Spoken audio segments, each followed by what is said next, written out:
I wasn't even supposed to be there that night. Honestly, I should have just gone home after work, but something about the way Mark smiled at me across the crowded bar made me stay. I never thought a simple drink with a coworker would end like this, with him locking the door behind us and saying, "We shouldn't," like we were about to do something we both knew we couldn't take back. Okay, let me back up a bit. I work in this kind of dull office job. Nothing glamorous, nothing exciting. Just the usual grind of emails, meetings, and pretending to care about quarterly reports. Then there's Mark. He started 6 months ago, and from day one he was different. Not just the obvious stuff.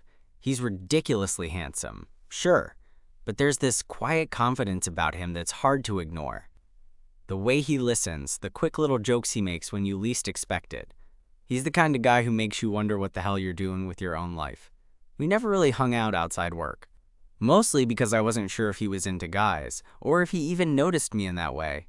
I mean, office romances are complicated enough without adding all the guesswork. But that Friday night, when a few of us decided to hit the bar after work, Mark ended up sitting next to me. We talked about music, movies, even those terrible first dates we'd both had. It felt surprisingly easy, like we'd slipped into some secret conversation that only the two of us knew. Then it happened. He reached across the table and brushed his hand against mine. It was quick, almost accidental, but I felt it. The electricity. I glanced over, and his eyes held something, but then he pulled back, like he was scared of what that meant. I laughed it off, trying to act cool, but inside I was a mess. The bar was closing, and the group started to drift away. Mark and I found ourselves outside, standing too close under the dim streetlights. That's when he said, "We shouldn't," and before I could even ask what he meant, he gripped the door handle of an old cafe next to us and locked it. I froze. My heart was racing, not just because of what was happening, but because something about his voice, soft, uncertain, but determined, made me realize this was no casual night out anymore. Whatever this was between us, it was about to get real. And honestly, I had no idea if I was ready. The door clicked shut behind us, the sound way louder than I thought it would be in the quiet street. I looked over at Mark, but he wasn't smiling anymore. His eyes were flickering somewhere between nervous and serious, and for a second, I thought maybe I'd misread the whole situation. Maybe this was some kind of joke, or maybe he just needed a moment to explain himself. But then he took a step closer, and the streetlight caught his face in a way that made everything else around us disappear. "We shouldn't," he repeated, quieter this time, like he was trying to convince himself more than me. "Not here. Not like this." I blinked, trying to make sense of it all. "Like what?"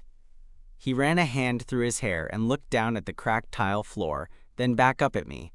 "Like, whatever this is, between us, I can't just do this on a whim. I have a lot going on, and honestly, I'm scared." I felt my chest tighten. Scared? For a second, I was tempted to ask him to explain, to make sense of the sudden shift, but instead, I just nodded and took a breath. "Okay, so what do you want then?" Mark bit his lip and seemed to wrestle with his thoughts for a moment. "I want to figure this out, carefully. I don't want to mess up what we have, even if what we have isn't anything yet." It sounded so fragile, like a whisper of something tentative and new. I reached out, hesitated, then let my hand rest lightly on his arm. "We don't have to figure it all out tonight." He smiled then, slow and real. "Yeah? You're okay with that?" "More than okay," I said. "I'm just glad you didn't run the other way." For the first time all night, he laughed, a soft, genuine sound, and the tension between us eased a bit. We stayed there for a while, just talking in low voices, the world beyond the door fading, until it felt like we were the only two people on the planet. He told me about his family, how he'd moved here from a small town, how he'd always felt like the odd one out. I shared stories about my own mess-ups, my awkward attempts at dating, and how, honestly, I hadn't thought anyone like him would ever notice me. And then, without really planning it, our hands found each other again. This time, neither of us pulled away.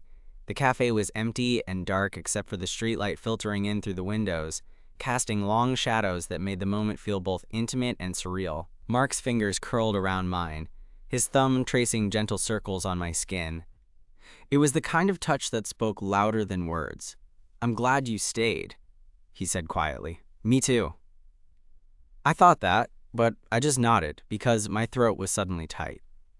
We talked until the streetlights outside flickered twice, signaling the early morning hours creeping in. He told me he was usually the first to leave the office, always the one to avoid the gossip and awkward small talk. But with me, things were different. He said that without even realizing it, I'd become the one person he looked forward to seeing.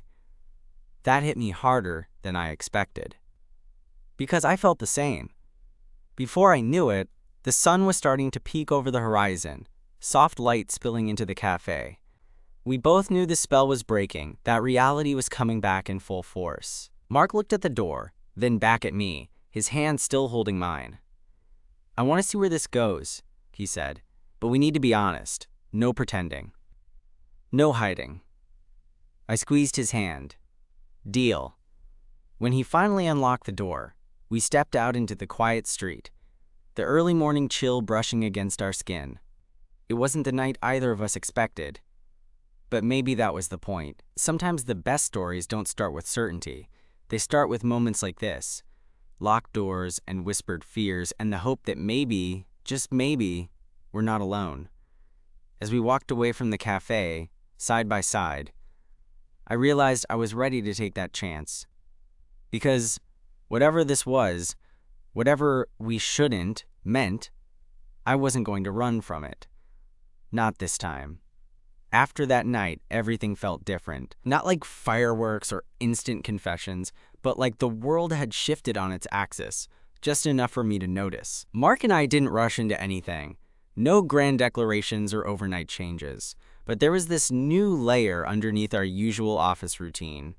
A quiet tension. A kind of electricity that made the everyday feel a little less ordinary. I remember the Monday after like it was yesterday. We met by the coffee machine, both of us pretending not to notice how long the other lingered near the counter, stealing glances between sips and bites of breakfast sandwiches. I caught him watching me once, just for a second, before he looked away and cleared his throat.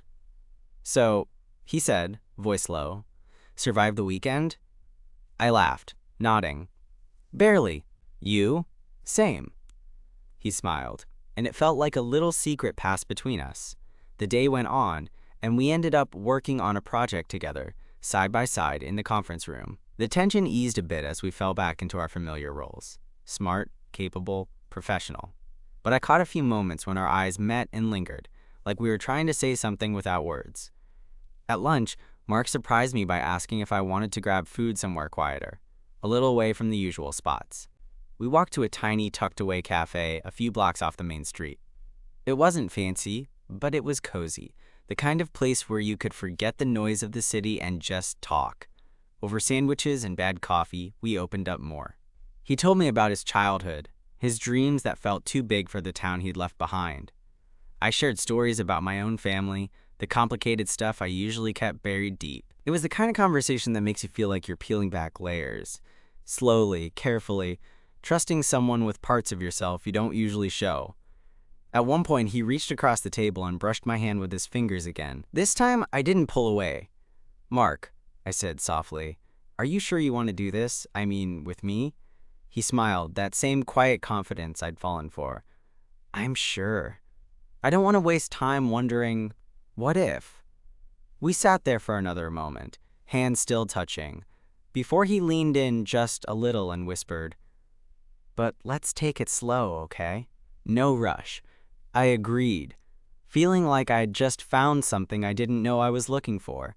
Over the next few weeks, things between us evolved in the best kind of way. We went on casual dates. Sometimes it was a walk through the park, other times just watching movies in his tiny apartment that was cluttered with books and old vinyl records. We shared meals, laughs, even a few awkward silences that somehow made everything feel more real. But of course, nothing is ever that simple. One Friday evening, a few weeks after our first night at the cafe, I sat across from Mark at a bar downtown. The place was buzzing with weekend energy, but between us, there was this strange distance. He'd been quieter than usual, distracted, and I could tell something was on his mind. Finally, I asked, "Hey, what's going on? You've been kinda off." He hesitated, swirling the drink in his hand. "It's just work stuff." And family. It's been a lot lately. I nodded, trying not to push too hard. You know you can tell me, right? He looked up, eyes searching mine.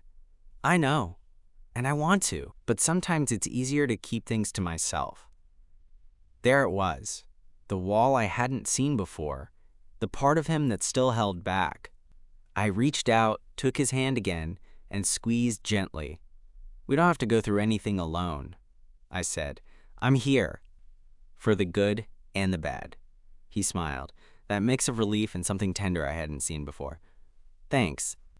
That means a lot. That night ended with us sitting outside under the stars, just talking until the city quieted down. It wasn't perfect. There were moments of awkwardness and uncertainty, but it was real, and for the first time in a long time, I felt like maybe I wasn't alone in all this. Looking back, I realized that locking that door with him wasn't just about keeping the world out. It was about stepping into something new and unknown together, with all the fear and hope that comes with it. And honestly, I wouldn't trade that night for anything. Things between Mark and me kept unfolding in these quiet, unexpected ways, like the kind of stories you don't see coming, but somehow feel like they were meant to happen all along. I guess the real challenge wasn't in starting something new. It was in figuring out how to keep it going without tripping over the fear and doubt that love always seems to sneak in with. One evening, a few weeks after that starry night on the bench, Mark invited me over to his place. He'd cooked dinner, which, knowing him, was kind of a surprise. He usually claimed he couldn't cook to save his life. But as soon as I stepped inside, the smell of garlic and something rich filled the small apartment, and I realized this was a big deal for him. We ate on the floor because, as he said with a sheepish grin, his dining table was buried under stacks of books and records. It felt cozy, like we were creating our own little world away from everything else. After dinner, we ended up sprawled on his ratty couch, a playlist of old jazz records spinning softly in the background. His apartment was a mess. Papers and notebooks everywhere, an overflowing ashtray, and a cat that clearly ran the place. But that night, none of it mattered. There was just us. Mark was quieter than usual, staring at the floor, fingers tapping nervously on his knee. "What's on your mind?" I asked, catching the tension in his voice. He sighed and looked up at me, eyes shadowed with something I couldn't quite place. "I've been thinking about us," he admitted. "Yeah?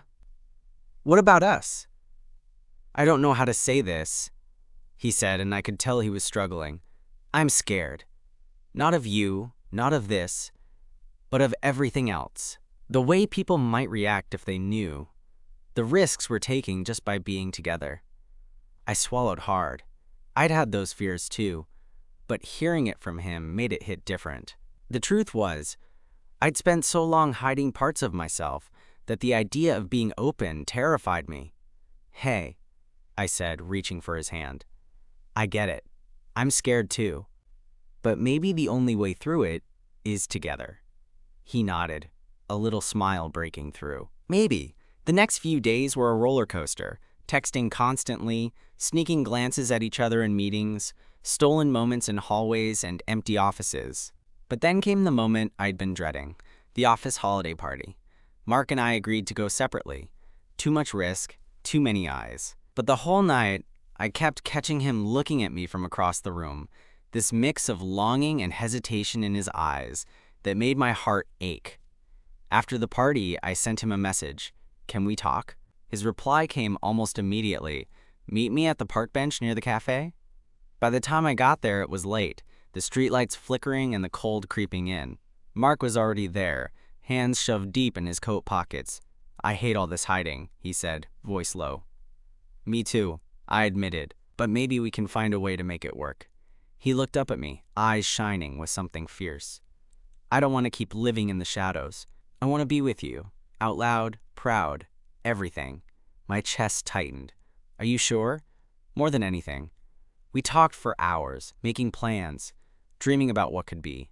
It felt like the moment everything shifted, the moment we stopped running and started fighting for something real. In the weeks that followed, Mark surprised me with little gestures. A note on my desk, a coffee waiting for me in the morning, his hand brushing mine under the conference table during meetings. It was the kind of love that sneaks up on you, quiet, but relentless. One evening, after a particularly rough day, I found myself at his apartment again. We sat on the floor, talking about everything and nothing, when Mark reached over and pulled me close. "I don't want to pretend anymore," he said, voice trembling. "With you, I feel like I can be myself. All of me." I leaned into him, heart pounding. "I feel the same." And in that moment, locked away from the world with nothing but each other, I realized that sometimes the scariest doors to open are the ones that lead you exactly where you're meant to be. That night, curled up on Mark's worn-out couch, everything felt like it was finally settling into place. The messy apartment, the faint hum of jazz in the background, the warmth of his arms around me. But as much as I wanted to believe this was the beginning of something steady, something real, there was this nagging voice in my head whispering that reality wasn't going to be as simple as stolen moments and whispered confessions. And it wasn't. A few days later, I got the call I'd been dreading. Mark's voice was tight, almost clipped when he said, "We need to talk. Can you come to the office early tomorrow?" I didn't ask why. I just agreed, heart already sinking. The next morning, the office was quieter than usual. We sat in one of the small conference rooms, the fluorescent lights buzzing overhead, and I could tell Mark was struggling to find the right words. "I told some people," he started, voice low, "about us." My stomach dropped. "Not everyone," he rushed to add, "but enough that it spread. And, well..." He looked down at his hands, fingers tapping nervously on the table. "Some of it hasn't been great. I wanted to ask who, what, how bad it was, but all that came out was barely a whisper." "What happened?" He met my eyes, and there was this vulnerability there that made me want to protect him. "There's some backlash. People gossiping. A few cold shoulders." I didn't expect it to be easy, but it still hurts. I felt a mix of anger and helplessness. How could people be so small-minded? But more than that, I felt this overwhelming urge to stand by him, to be his support when the world felt like it was closing in. "Hey," I said, reaching out to squeeze his hand. "We're in this together, no matter what." Mark let out a breath, a little relieved. "I know. I just didn't want to drag you into it." "Drag me?" I laughed, shaking my head. "You've been the best thing to happen to me in a long time. I'm not going anywhere." From that day, things at work were different. Some colleagues kept their distance, others pretended nothing had changed, but avoided eye contact. It was awkward and sometimes painful, but Mark and I found comfort in the little things, knowing we had each other even when the rest of the world wasn't ready. One afternoon, a few weeks later, I was sitting in the break room when one of the more outspoken coworkers, Jenna, approached me. I braced myself, expecting blame or judgment, but instead she said, "Hey, I just wanted to say I'm sorry if things have been weird. I didn't know, and I want you to know I respect you." I blinked, surprised by the sincerity in her voice. "Thanks, Jenna. That means a lot." Turns out people were slowly adjusting. The worst whispers faded, replaced by cautious acceptance, and sometimes even support. Outside work, Mark and I kept building something that felt real. We had our ups and downs, moments of doubt and moments of pure joy. But through it all, there was this growing trust that kept pulling us closer. One chilly evening, after a dinner filled with laughter and teasing, we found ourselves walking through the empty streets, hand in hand, the city lights casting a soft glow around us. "I never thought I'd be this happy," Mark admitted, squeezing my hand. "Me neither," I said honestly, "but I'm glad we're doing this together." He stopped, turned to face me, and for a moment the world felt suspended. The only thing that mattered was the way his eyes held mine, the way his smile reached all the way in. "Thank you," he whispered, "for staying, for believing." I smiled back, feeling my heart swell. There's nowhere else I'd rather be. And in that quiet moment, walking side by side through a city that was still waking up, I realized that sometimes the scariest doors don't lead to endings. They lead to beginnings, to love, to hope, and to the kind of connection that makes all the risks worth taking. Things between Mark and me had settled into this strange new normal, one where the world outside the office sometimes felt heavy, but inside between the two of us, there was a quiet kind of peace. I never imagined I'd find someone who could make the chaos of everyday life feel manageable. Like suddenly the noise around me was just static, and Mark's presence was the dial that brought everything into focus. But life, as it tends to do, threw us a curveball we didn't see coming. It started with a text from Mark one random Thursday afternoon. It was simple, just 3 words. "Can we talk?" I stared at it for longer than I should have, my stomach twisting with nerves. When we finally met up after work, he looked different. Tired, maybe a little worn down. We grabbed coffee at that little place near the park, the one with the creaky floorboards and too strong espresso. "Okay, spill it," I said, trying to sound casual even though my heart was pounding. Mark took a slow breath, tracing the rim of his cup with his finger. "There's been something at work. I've been offered a transfer. To New York." I blinked. New York? That was huge. And sudden. "When?" I asked, the word catching in my throat. "Next month. They want me to lead a new team there. It's a big opportunity, but it's also—" He trailed off, squeezing his hands together. "Complicated." I wanted to say something smart or encouraging, but honestly, I just felt this rush of panic. The thought of him leaving, of the distance growing between us, was like a punch to the gut. "So what does that mean for us?" I asked, voice quieter than I intended. Mark looked up, eyes searching mine like he was trying to find an answer I didn't have. "I don't want to lose what we have, but I don't want to hold you back either."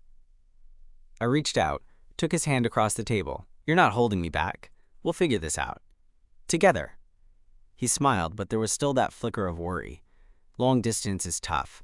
I don't want to give you false hope." "Neither do I," said firmly. "But I'm willing to try, if you are." For the next few weeks, our days filled with packing and planning. There was a bittersweetness to it all. Excited for his new adventure, but terrified of what it might mean for us. We spent nights on video calls, trying to make sense of how to keep the connection alive across miles. Then came the day he left. We stood in the airport, the noise of travelers swirling around us, but it all felt distant, like we were wrapped up in our own bubble. "Promise me something?" Mark asked, voice thick with emotion. "Anything. Don't let this change us. Don't give up." I nodded, swallowing the lump in my throat. "I promise." The first few weeks were surprisingly good. We texted constantly, shared little moments from our days, found comfort in the late-night video calls. But reality crept in. The time zones, the exhaustion, the missed plans. It wasn't easy. One night, I caught myself staring at my phone, waiting for a reply that took longer than usual. When it finally came, it was short, almost cold. I felt this sudden distance that wasn't just physical. I called him the next day. "Is everything okay?" Mark sighed, running a hand through his hair. "I'm sorry. It's just been overwhelming. Work is crazy, and I'm tired. I don't want to hurt you." I swallowed hard. "You're not hurting me. But if we don't talk about this, it'll get worse." We agreed to be honest, no matter how hard. It was the only way to keep the fragile thread between us from snapping. Months passed. We adapted, learned new rhythms, celebrated small victories, like Mark visiting for a weekend, or me surprising him with tickets to a show he'd been dying to see. It wasn't perfect, but it was ours. And through it all, I realized that love isn't just about the easy moments. It's about choosing each other, even when it's messy, even when it's scary. One evening on a video call, Mark looked at me with that same quiet confidence I fell for from the start. "I don't want to wait to live our lives," he said. "I want to come back, to build something real, with you." My heart leapt. I want that too. We spent the rest of the call making plans, dreaming about the future. Not just as coworkers or long-distance lovers, but as partners ready to face whatever came next. Sometimes, the doors we lock behind us aren't walls. They're gateways. And as long as you're willing to take the risk, you might just find that on the other side is exactly where you're supposed to be. The day Mark moved back felt surreal, like the world was realigning itself in the best possible way. I remember waiting at the airport, nerves twisting my stomach into knots. What if things had changed? What if the distance had pulled us apart more than we realized? Then I saw him, standing there with his suitcase, that same shy smile lighting up his face. It was like no time had passed at all, and yet everything felt different, better. We hugged for what felt like forever, and when we finally pulled apart, he laughed and said, "I missed you." "I missed you too," I replied, grinning like a doofus. The first few days after he got back were kind of a whirlwind. We tried to pack years of missed time into every moment. Late night talks, lazy mornings with coffee in bed, exploring the city hand in hand like it was brand new. It was intoxicating and overwhelming all at once. But beneath the excitement, there was this quiet thing sitting between us, something unspoken that neither of us wanted to address right away. One evening, a couple of weeks into his return, Mark and I found ourselves sitting on his balcony, the city lights stretching out before us. The air was warm, and there was an easy silence between us. Finally, I broke it. "So, what now?" He looked at me, that familiar mix of vulnerability and strength in his eyes. "I want to be with you fully. No more half measures or what ifs." I nodded, heart pounding. "Me too, but I guess that means we need to think about moving in together." The idea had hovered around us like a ghost for months, but now that it was out in the open, it felt huge, scary, and exciting all at once. "I've been thinking about that," Mark admitted, "but I don't want to rush you or mess up what we have." "Nothing about this is easy," I said, "but I think it's worth trying." We laughed, nervously, and then just sat there for a while, watching the city breathe beneath us. Over the next few weeks, we started house hunting. It was like stepping into a new chapter, visiting cramped apartments, debating paint colors, figuring out how to merge two lives into one space. We bickered over furniture choices and whose turn it was to clean, but it all felt like a kind of normal I hadn't known I was craving. One afternoon, we stumbled into this little place with creaky floors and big windows that flooded the room with light. Mark stood in the middle, spinning slowly, and then looked at me with this grin. "This could be it," he said. I smiled back, feeling a lump in my throat. Yeah, it could. Moving day was chaotic. Boxes everywhere, furniture that didn't quite fit, and more than a few moments when we both wanted to pull our hair out. But at the end of it all, when we collapsed on the couch, exhausted and bruised but happy, I realized how much I'd missed this, the feeling of coming home. Not just to a place, but to someone. Living together wasn't always perfect. There were mornings when Mark's alarm went off too early, and I wanted to scream, nights when my playlists clashed with his, and moments when the weight of the world outside crept in and made things tense. But every time we hit a rough patch, we'd find our way back to each other. Because beneath it all was this steady current, this unshakable feeling that we were better together. One night, a few months in, we were cooking dinner. Well, Mark was cooking, and I was mostly in charge of taste testing. And I caught him watching me with this look I'd come to recognize as love. "You know," he said, "I never thought I'd be the guy who could settle down. But with you, it feels right." I reached out, taking his hand. "Me too. You changed everything." He smiled, squeezed my hand back, and for a moment, the noisy city outside faded away. There's something incredible about building a life with someone. The ups and downs, the quiet moments, and the storms. It's messy, it's imperfect, but it's real. And every day, I'm grateful for the night Mark locked that door, for the chance we took on each other, and for the love that grew in the spaces between the fear and the unknown. Because in the end, sometimes the hardest doors to open lead to the most beautiful places. And sometimes you just have to trust that whoever's standing on the other side is worth every risk. Life settled into a rhythm I hadn't known I was missing. Mornings filled with shared coffee and quiet conversations, evenings spent tangled up on the couch, laughing at dumb shows, or just soaking in the comfort of being near someone who truly got you. It wasn't perfect, nothing ever is, but it was ours, and that made all the difference. One Sunday afternoon, months after we'd moved in together, Mark and I found ourselves sitting on the worn steps outside our apartment building. The city buzzed around us, but all I felt was this calm warmth spreading through my chest. He turned to me, eyes soft and steady. I never thought I'd be the kind of guy who believed in us. But here we are. I smiled, squeezing his hand. Yeah, me neither. But I'm glad you didn't run. He laughed, that familiar, easy sound that always made me feel like everything was going to be okay. Neither did you. We sat in comfortable silence for a moment, just two people who'd taken a chance and found something real. I guess locking that door. It wasn't about stopping us from doing something, I said quietly. It was about starting something. Mark nodded. Exactly. Sometimes, the scariest moments are the ones that lead to the best things. Looking back, I realized that night had been the turning point, not just for us, but for me. It was the moment I stopped holding back, stopped pretending to be okay with the edges of my life that felt sharp and uncomfortable. With Mark, I had learned that love wasn't about grand gestures or perfect timing.